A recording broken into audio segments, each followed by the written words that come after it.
Bismillahirrahmanirrahim. Assalamualaikum warahmatullahi wabarakatuh.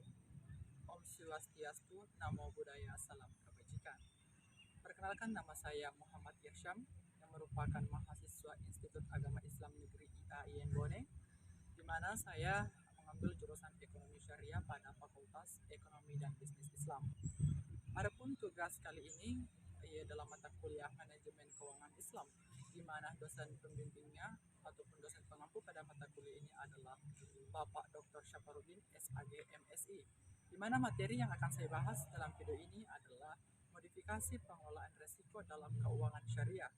Nah, untuk lebih lanjutnya saya akan membahas terkait dengan pembiayaan modal kerja pada sistem salam. Tonton sampai habis. Teman-teman, sebelum kita lanjut lebih jauh, tentu kita harus mengetahui dulu apa sih sebenarnya itu pembiayaan.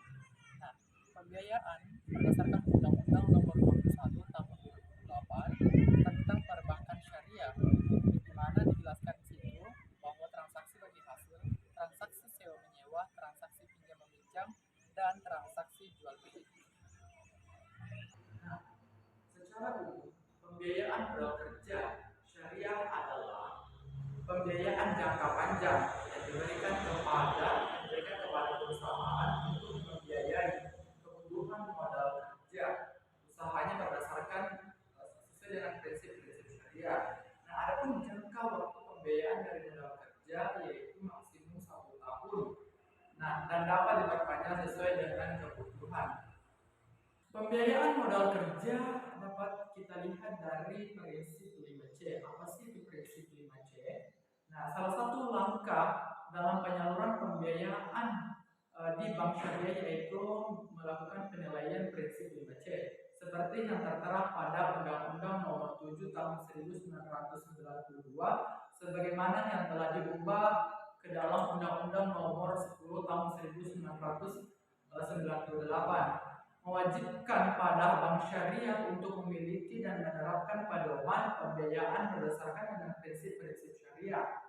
Nah, kemudian sesuai dengan ketentuan yang berlaku pada bank induk yaitu Bank Indonesia ataupun Bank Sentral Indonesia, di mana prinsip 5C ini mengharuskan bank memperhatikan beberapa prinsip utamanya yang berkaitan dengan kondisi ataupun keseluruhan calon nasabah, sehingga bisa mengurangi tingkat pembiayaan yang bermasalah calon nasabah berdasarkan dengan prinsip 5C.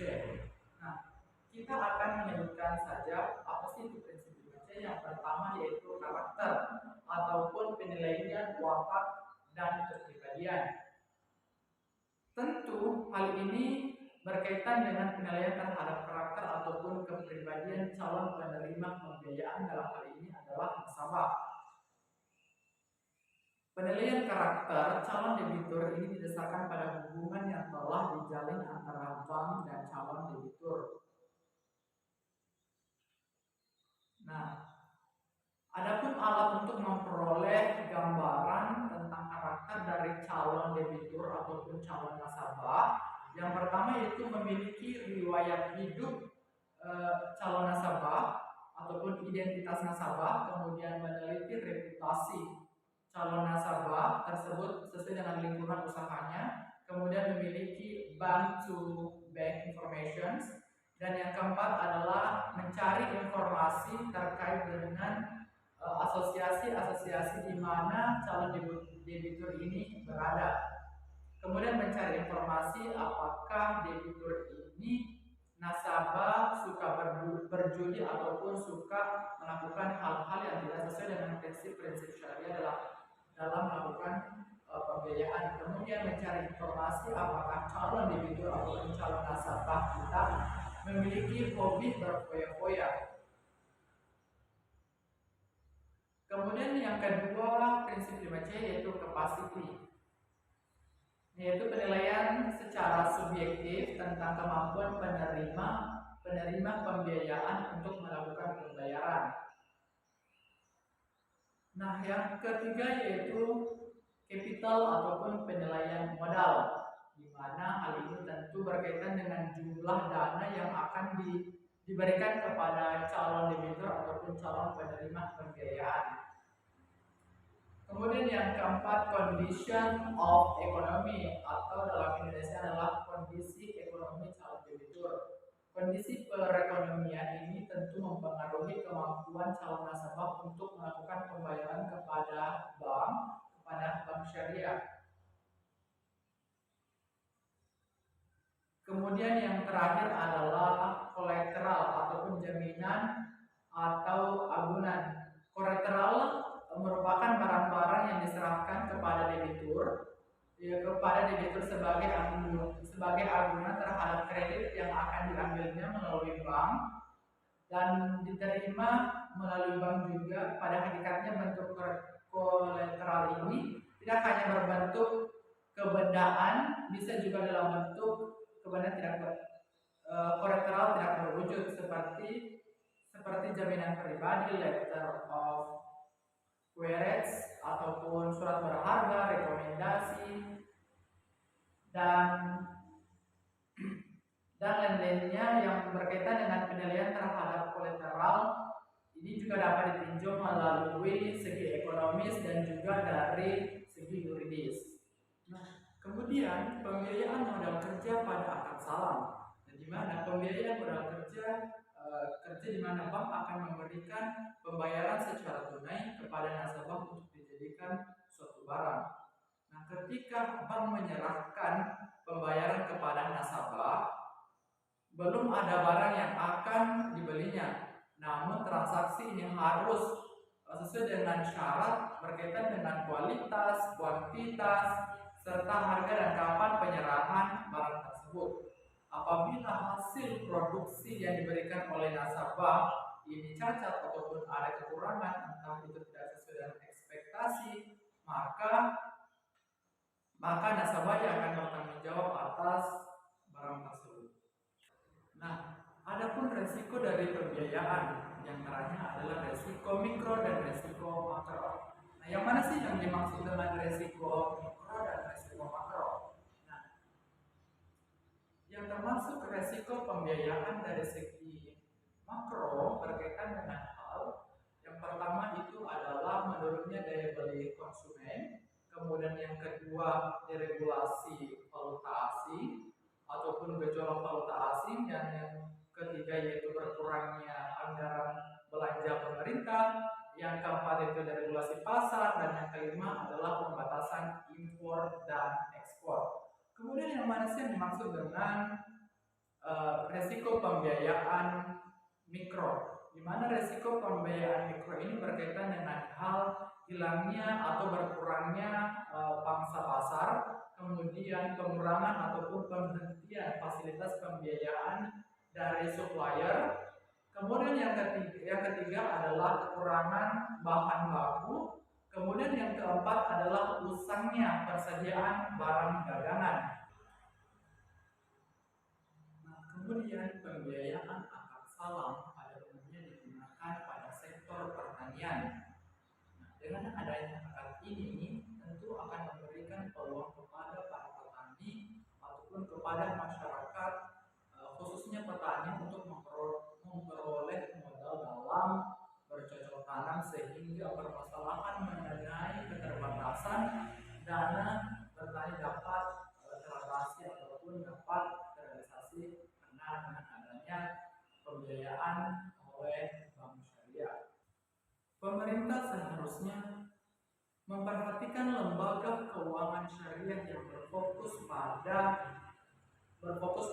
penerapan akad salam, karena hal ini tentu dapat membantu pemerintah dalam mengkoordinir pembiayaan akad salam yang jarang tersentuh oleh lembaga keuangan syariah. Lembaga keuangan syariah ataupun LKS ini tentu saja harus memiliki pemahaman yang lebih ataupun memiliki tingkat literasi yang tinggi. Nah, tingkat literasi yang tinggi terhadap akad salam. LKS juga dapat mempertimbangkan mengenai prospek pertanian yang layak untuk ditingkatkan dalam pemberian pembiayaan kepada para petani. Akan tetapi hal ini tidak bermaksud untuk mempersulit para petani.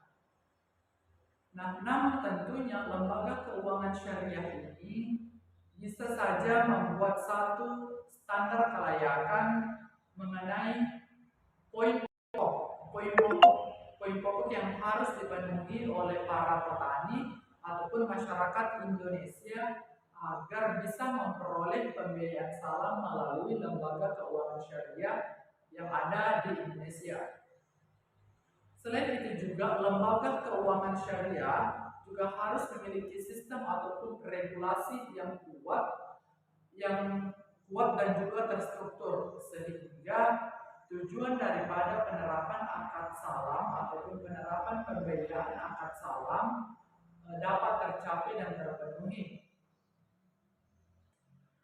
Nah, kemudian para petani ataupun nasabah yang datang kepada lembaga keuangan syariah yang ada di sekitarnya untuk melakukan pembiayaan dengan akad salam akan melakukan transaksi sekaligus kesepakatan yang ada di dalamnya termasuk dengan asuransi yang menjamin satu akad yang ditandatangani. Maka dari itu, selain harga pokok daripada keuntungan dari lembaga keuangan syariah, yang perlu diperhitungkan juga adalah nilai asuransi dari barang yang diperjualbelikan antara lembaga keuangan syariah dengan para petani yang ada di Indonesia. Adapun akad salam dalam lembaga keuangan syariah. Nah, dalam penelitian yang dilakukan oleh Ibu Ningsi tahun 2015, di mana penerapan akad salam itu tidak dilakukan pada bank syariah dengan alasan ada beberapa. Nah, yang pertama adalah adanya kekhawatiran pihak perbankan atas kegagalan hasil pertanian para petani. Kemudian yang kedua adalah risiko yang ditimbulkan oleh para petani itu cukup besar. Nah, yang ketiga adalah kurangnya sosialisasi terkait dengan akad salam untuk perbankan syariah. Di mana dari hal ini menjadi tugas dari para perbankan syariah dan juga pemerintah untuk meminimalisasi permasalahan tersebut. Dengan hal ini, maka modifikasi terkait dengan akad salam dalam diterapkan di perbankan syariah. Yang pertama, mendirikan bank pertanian. Kemudian yang kedua adalah menyebarluaskan informasi terkait dengan sosialisasi dan literasi keuangan syariah pada akad salam. Kemudian yang ketiga adalah sistem pembayaran pada akad salam dapat dipilih dengan pilihan sistem tunai ataupun angsur. Kemudian yang keempat adalah besarnya piutang petani bukan sebagai dasar harga perolehan hasil panen. Apa solusi yang dibangun tersebut dengan memodifikasi akad salam? Maka implikasi terhadap perlakuan akuntansi salam, yaitu akuntansi untuk pembeli, akuntansi untuk pengakuan piutang salam yang diakui pada saat modal dibayarkan kepada penjual.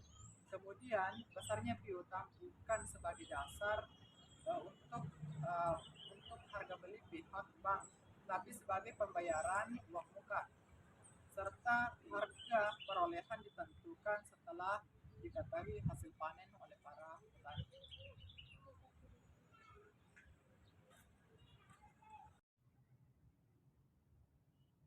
Baik, itulah tadi pembahasan terkait dengan modifikasi pengelolaan risiko pada lembaga keuangan syariah, di mana pada pembahasan ini berkaitan dengan pembiayaan modal kerja pada akad salam. Saya Muhammad Hisham, sekian dan terima kasih. Wassalamualaikum